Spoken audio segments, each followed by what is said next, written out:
Magandang araw po sa inyong lahat. Ang tamang pag-English po sa anong sabi mo ay what did you say? Okay po?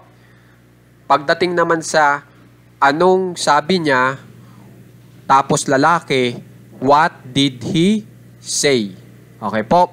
Kung babae, what did she say? Okay po?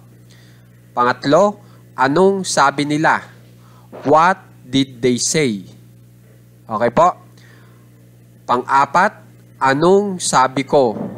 What did I say?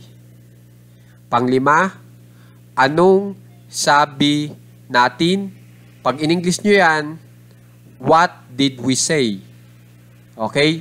Tapos, what did we say din po para sa anong sabi namin? Okay po? At ang huli, anong sabi ni Mario? What did Mario say? Maraming salamat po.